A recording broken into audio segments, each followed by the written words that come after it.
नमस्कार स्टूडेंट्स, आज हम शेपर की Whitworth quick return mechanism discuss करेंगे। इस मैकेनिज़्म के लिए एक सिंपल सा लाइन डायग्राम दिखाई दे रहा है फिगर में। इस फिगर में हम देख सकते हैं बहुत बड़ा सा डॉटेड सर्कल है, वो बुल गियर है जो कि एक छोटे से पिनियन के द्वारा ड्राइव किया जाता है।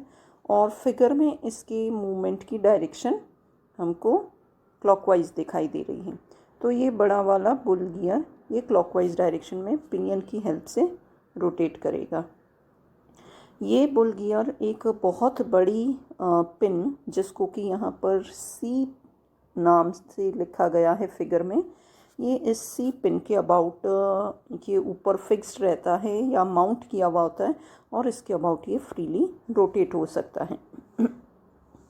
इसमें एक क्रैंक प्लेट दिखाई दे रही है जो कि छोटा वाला सर्कल है।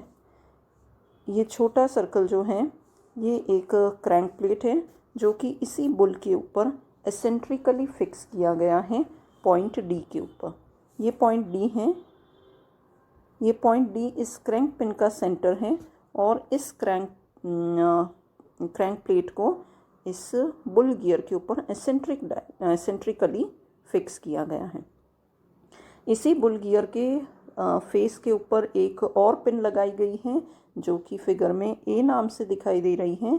और ये जो ए नाम की पिन है ये हमने बुल गियर के फेस के ऊपर लगाई है और इसके ऊपर एक स्लाइडर रखा हुआ है। तो जो स्लाइडर है वो इस पिन के ऊपर अटैच्ड है और इस स्लाइडर को एक स्लॉट के अंदर फिट किया गया जो कि क्रैंक प्लेट के ऊपर लगी हुई है। तो क्रैंक प्लेट के ऊपर ये हमारा छोटा वाला क्रैंक प्लेट, इस क्रैंक प्लेट के ऊपर ये एक स्लॉटेड बार है। इस स्लॉटेड बार के स्लॉट में ये स्लाइडर फिक्स किया हुआ है और ये स्लाइडर एक पिन के ऊपर रखा हुआ है जो कि बुल गियर के ऊपर फिक्स की हुई है। तो ये इसी स्लॉटर या जो स्लॉटेड बार है इसी का जो दूसरा सिरा दिख रहा है, या हम कहें कि क्रैंक प्लेट जो है उसका दूसरा सिरा है, वो एक कनेक्टिंग रॉड से कनेक्टेड है और ये पिन पी के थ्रू क्रैंक प्लेट को कनेक्टिंग रॉड से कनेक्ट किया गया है। और रैम और कनेक्टिंग रॉड का कनेक्शन यहाँ पिन आर के ऊपर है। तो मेनली हमारे पास में एक बुल गियर हो गया, बुल गियर के ऊपर एक छोटी सी सेंट्रिक डायरेक्शन में क्रैंक प्लेट लगी हुई है, क्रैंक प्लेट के ऊपर एक स्लॉटर लगा हुआ है और स्लॉटर में एक स्लाइडर है जो कि बुल गियर से एक पिन के थ्रू कनेक्टेड है। और क्रैंक प्लेट के ही अदर एंड पर कनेक्टिंग रॉड कनेक्टेड है जो कि रैम से दूसरे सिरे पर आर बिंदु पर कनेक्ट की हुई है। तो जैसे ही बुल गियर एक पर्टिकुलर डायरेक्शन में कांस्टेंट स्पीड पर रोटेट करेगा तो उसके ऊपर लगी हुई जो क्रैंक पिन ए है, उसके ऊपर स्थित क्रैंक पिन ए वो इस स्लाइडर के साथ में क्रैंक सर्कल के रेडियस यानी रेडियस सी ए रेडियस को में ये घूमने लग जाएगी, स्लाइडिंग ब्लॉक को साथ में लेकर, स्लाइडर को साथ में लेकर। तो इसका जो रेडियस होगा वो सी ए के बराबर होगा और जिसको डॉटेड सर्कल के द्वारा, बड़े वाले सर्कल के द्वारा फिगर में दिखाया गया है। और जो ये स्लाइडिंग ब्लॉक होगा ये क्योंकि ये एक स्लॉटेड बार में फिक्स्ड हैं तो it will cause crank plate also to rotate. तो इसकी वजह से क्रैंक प्लेट भी डी के अबाउट, जो पॉइंट डी है उसके अबाउट रोटेट करेगी। इसकी एक अलग एंगुलर वेलोसिटी होगी, क्योंकि दोनों का साइज़ अलग अलग है तो दोनों की एंगुलर वेलोसिटीज़ अलग अलग रहेगी। डायरेक्शन ऑफ रोटेशन सेम रहेगा, दोनों ही क्लॉकवाइज डायरेक्शन में रोटेट करेंगी। तो इसके जो अदर एंड पर पिन पी लगी हुई है वो क्रैंक प्लेट के सर्कल में रोटेट करने लगती हैं, यानी इसका जो रेडियस रहेगा वो डी पी के बराबर रहेगा। और यही जो पिन P का रोटरी मोमेंट है यही रैम के रेसिप्रोकेटिंग मोमेंट में कन्वर्ट होगा, जैसा कि crank and connecting rod mechanism में जिस तरह से ये रोटरी मोशन रेसिप्रोकेटिंग मोशन में कन्वर्ट होता है, सिमिलरली इस पॉइंट P के रोटरी मोशन के आधार पर ही रैम को रेसिप्रोकेटिंग मोशन मिलेगा। और इस रेसिप्रोकेटिंग जो रैम का रेसिप्रोकेशन हो रहा है, इसका जो एक्सिस होगा ये पिन D से पास होगा, और हम कह सकते हैं कि it will be normal to या परपेंडिकुलर टू CD। तो जब पिन जो A पिन है वो अगर हम इनिशियली कि पिन A जो है that is eight point A1, जो कि फिगर में दिखाई दे रहा है A1, तो जब ये ड्राइविंग क्रैंक CA है ये CA1 से शुरू होके और CA2 तक का पाथ कवर करती है, या हम कहें कि जो लिंक है या जो हमारा क्रैंक प्लेट थी वो DP1 से शुरू होकर और DP2 तक पहुंचती है।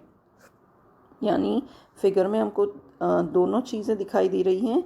ये हमारा जो ड्राइविंग क्रैंक है वो CA1 से, ये पॉइंट C जो कि बुल गियर का सेंटर है, ये A1 जो कि क्रैंक पिन A की ही एक पोजीशन है, तो A1 से शुरू होकर और ये डिस्टेंस कवर करती हैं क्लॉकवाइज डायरेक्शन में A2 तक।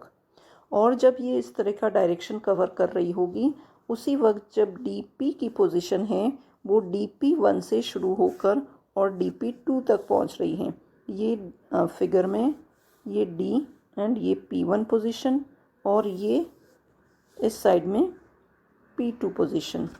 तो ये जब DP1 से शुरू होकर और DP2 तक का एंगल कवर कर रही हैं क्लॉकवाइज डायरेक्शन में, तो टूल जो है वो लेफ़्ट एंड से शुरू होकर राइट एंड तक जाएगा, यानी कि वो 2PD के बराबर डिस्टेंस कवर करेगा, यानी कि क्रैंक प्लेट के डायामीटर के बराबर का डिस्टेंस वो उस वक्त कवर करेगा, क्योंकि इसका मोशन रेसिप्रोकेटिंग मोशन है। तो टोटल डिस्टेंस ये उस DP1 प्लस DP2 यानी 2 टाइम्स ऑफ DP के बराबर का डिस्टेंस कवर करेगा।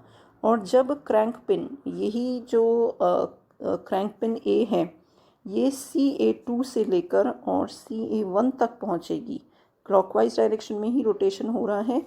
अब ये CA2 से लेकर CA1 तक का डिस्टेंस कवर करती हैं। ये CA2 और ये CA1, ये वाला डिस्टेंस अब जब ये कवर करता है इतना सा, या लिंक के टर्म्स में कहें तो ये DP2 से लेकर DP1 तक का जब डिस्टेंस कवर करता है तो रैम जो है वो राइट हैंड एंड से लेकर वापस पीछे बैकवर्ड जाएगा लेफ़्ट हैंड एंड तक।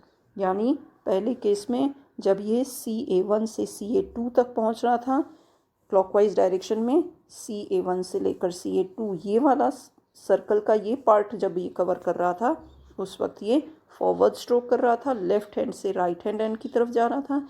और जब ये CA2 से CA1 यानी कि सर्कल का रिमेनिंग पार्ट जब ये कवर करता है, छोटा पार्ट, तब ये रिटर्न स्ट्रोक कर रहा है और राइट हैंड एंड से लेफ़्ट हैंड एंड की तरफ इसका रेसिप्रोकेटिंग मोशन हो रहा है।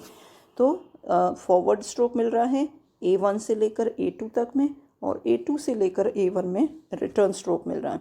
तो अगर हम इसी चीज़ को अब अगर गौर से देखें, ध्यान से देखें, तो हम देखेंगे कि जब ये इसका राइट की तरफ मूवमेंट हो रहा है या जब फॉरवर्ड स्ट्रोक हो रहा है, उस वक्त ये जो एंगल कवर कर रहा है दैट इज़ एंगल अल्फ़ा, यानी पोजीशन कुछ इस तरह से है।